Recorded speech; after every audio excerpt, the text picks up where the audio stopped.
Good morning বন্ধুরা, welcome back to my channel Riya ভদ্র সরকার। সবাই কেমন আছো? আশা করি সবাই ভালো আছো, আর আমিও খুব ভালো আছি। সকাল সকাল একবারে স্নান করে চলে এসেছি, কারণ যে তোমাদেরকে তো বলেইছিলাম কিছুদিন আগে যে বিপত্তারিণী পুজো আজকে বার হচ্ছে, আজকে বার মঙ্গলবার। আজকে বার হচ্ছে মঙ্গলবার। তো মঙ্গলবার সকাল থেকে ভিডিওটা শুরু করলাম। এখন স্নান করে চলে এসেছি, মেয়ে গেছে স্কুলে, মেয়েকে স্কুলে পাঠিয়ে দিয়েছি। আর এখন আমি রেডি হব, রেডি হয়ে যাব হচ্ছে দাদুর বাড়িতে, পুজো আছে সেখানেই। তো আমার যা চলে গেছে, শাশুড়ি মাও চলে গেছে, আমার একটু লেট হলো, মেয়েকে স্কুলে পাঠিয়ে দিয়েছি। তো চলো এখন রেডি হয়ে নিই, পরে আজকে সারাদিন ভিডিওটা দেখতে থাকো কি কি করি না করি। তো বাড়িতে আর আজকে কিছু দেখাচ্ছি না, একেবারে ওখানে গিয়ে দেখাচ্ছি যে রেডি হয়ে নিই তারপর। তো চলো পরে আসছি। আজকে পরবো হচ্ছে এই শাড়িটা, এটা হচ্ছে আমার শাশুড়ি মায়ের শাড়ি। তো শাশুড়ি মা বের করে দিয়েছে, বললো যে এই শাড়িটাই পরে নিতে আজকে। তো চলো রেডি হয়ে আসি। তো আমি রেডি একদম। শাশুড়ি মা এই শাড়িটা বের করে দিয়েছে, বললো যে এই শাড়িটা পরতে, তাই এটাই পরলাম। তো এখন তো যাব, আবার চলে আসবো বিকেলে এসে পরে আবার সন্ধ্যায় যাব। তো ওখানে গিয়ে কি করছি না করছি চলো তোমাদের সাথে সবটাই শেয়ার করব। তো যাই, অনেকটাই দেরি হয়ে গেছে, এখন যেতে হবে।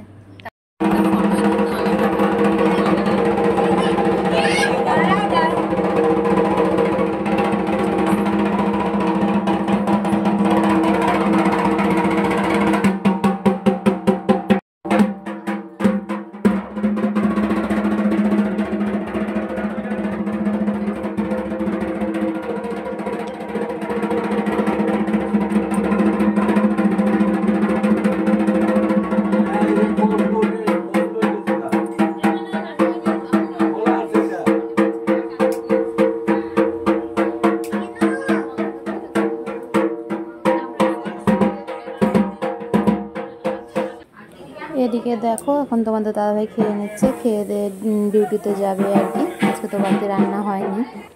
আর এদিকে দেখো আমাদের ছোট সদস্য ঢাক বাজাচ্ছে আর কি। এদিকে ঠাকুর মানে পুজো হয়েছে অর্ধেক, এখন হচ্ছে ঠাকুরমশাইয়ের বউ ভোগ রান্না করছে। তো ভোগ রান্না হলে তারপর বাদবাকি পুজোটা কমপ্লিট হবে। আমাদের এই পুজো হতে অনেকটাই টাইম লাগে। পুজো কমপ্লিট হয়ে গেছে, তোমাদের সাথে পুরো ভিডিওটা শেয়ার করতে পারিনি, কারণ অনেক লোকজন ছিল অঞ্জলি দেওয়ার জন্য, আর ঘরটা পুরো ভিড় ছিল। তো এখন পুজো শেষ, এখন হচ্ছে পাঁচালি পড়ছে কাকি শাশুড়ি।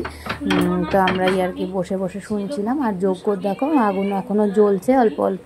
তো যজ্ঞ টজ্ঞ সব কমপ্লিট, পুজো পুরো কমপ্লিট। এখন পাঁচালি পড়া হয়ে গেলেই হয়ে যাবে আর কি।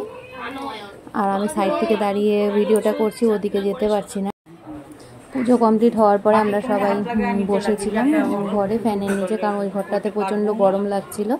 আর এদিকে দেখো আমার ঠাম্মা শাশুড়ি আমার যাও বসে আছে পাশে। আর এদিকে আমার ননাস উনি বানাচ্ছে হচ্ছে শরবত। তো সবার জন্যই বানাচ্ছে, দেখতেই পারছো হাঁড়ির মধ্যে একদম। হাঁড়িটা কিন্তু প্রচুর বড়, কারণ বাড়িতে এতজন মেম্বার, সবার জন্য বানাতে গেলে বড় জিনিসের প্রয়োজন, আর বারবার তো বানানো সম্ভব না, তাই হাঁড়ির মধ্যে একবারে বানিয়ে নিচ্ছে সবার জন্য। শরবত টরবত খাওয়া হয়ে গেছে সবার, এখন সবাইকে দিয়ে দিয়েছে প্রসাদ। তো আমরা সবাই সেই প্রসাদই খাচ্ছি। দেখো এই ঘরের মধ্যে সবাই বসে পড়েছি। তো ভোগের খিচুড়িও আছে। সবাই প্রথমে ফল প্রসাদ লুচি সুজি খেয়ে তারপর ভোগের খিচুড়ি খাচ্ছিল। আর এদিকে দেখো সন্ধ্যের যে সব লোক নেমন্তন্ন আছে, তো তাদেরই আয়োজন চলছে। খিচুড়ি হচ্ছে, এক কড়াই হয়েও গেছে খিচুড়ি, সবজি আর ছিল হচ্ছে ছোলা দিয়ে, কাবলি ছোলা দিয়ে পনির দিয়ে তরকারি। আর এদিকে দেখো এই যে ওনারা হচ্ছে সবজি কাটছেন। আর এখানে হচ্ছে আমার মেয়ে এখন স্কুল থেকে চলে এসছে, এখন ভাত খাচ্ছে। তো আমরা বিকেলবেলা খাওয়া দাওয়া করে চলে এসেছিলাম বাড়িতে এসে একটু রেস্ট নিলাম। মেয়ে ওখানেই আছে, মেয়ের আজকে টিউশন নেই, তাই আর কি নিয়ে আসিনি। তো এখন যাচ্ছি আবার রেডি হয়ে। এখন বেজে গেছে 7:30, 5:30টার দিকে এসেছিলাম, তো এখন বাজে 7:30। তো এখন যাব, আর মেয়ের জন্য ড্রেস নিয়ে যাব, ওকে গিয়ে ওখানে চেঞ্জ করে দেবো অন্য ড্রেস। তো চলো ওখানে গিয়ে বাদ বাকিটুকু শেয়ার করছি তোমাদের সাথে। তো পুরো ভিডিওটা দেখতে থাকো। দেখো এখন চলেও আসলাম দাদুর বাড়িতে, আর দেখতেই পাচ্ছ কত লোকজন প্রসাদ নিচ্ছে। তো আরও লোক ছিল ঘরের মধ্যেও, তো আমি বাইরে দাঁড়িয়ে ভিডিওটা করছিলাম। আর এদিকে দেখো প্যাকেটিংও হচ্ছে, এদিকে কাকা শ্বশুর প্যাকেট করছে ঘরে বসে, যারা যারা খাবে না নিয়ে যাচ্ছে প্যাকেটে আর কি।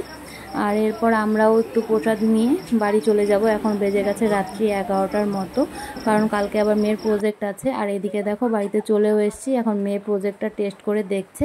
তোমাদের সাথে প্রজেক্টটা কালকেই শেয়ার করব। তো চলো আজকের ভিডিও এই পর্যন্তই। সবাই ভালো থেকো, সুস্থ থেকো, টাটা, গুড নাইট।